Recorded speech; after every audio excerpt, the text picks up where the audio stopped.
విశాఖలో మరోసారి నకిలీ మద్యం కలకలం రేపింది. డిఫెన్స్ మద్యం పేరుతో నకిలీ లిక్కర్ను అమ్ముతున్నారు కేటుగాళ్లు. గాజువాకలోని బీసీ రోడ్ ప్రాంతంలో ఒక ఇంటిపై ఎక్సైజ్ టాస్క్ ఫోర్స్ అధికారుల రైడ్లో నకిలీ డిఫెన్స్ మద్యం భాగోతం బయటపడింది. 60 కల్తీ మద్యం బాటిల్ స్వాధీనం చేసుకున్నారు. సీతంపేటలో ఫారెన్ లిక్కర్ పేరిట కల్తీ మద్యాన్ని స్వాధీనం చేసుకున్న 3 రోజుల వ్యవధిలోనే గాజువాకలో కల్తీ డిఫెన్స్ మద్యం దొరకటంతో విశాఖలో అమ్ముతున్న లిక్కర్పై పలు అనుమానాలు వ్యక్తమవుతున్నాయి.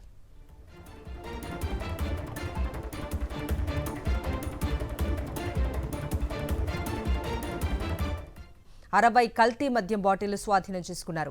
సీతంపేటలో ఫారెన్ లిక్కర్ పేరిట కల్తీ మద్యాన్ని స్వాధీనం చేసుకున్న 3 రోజుల వ్యవధిలోనే గాజువాకలో కల్తీ డిఫెన్స్ మద్యం దొరకటంతో విశాఖలో అమ్ముతున్న లిక్కర్పై పలు అనుమానాలు వ్యక్తమవుతున్నాయి.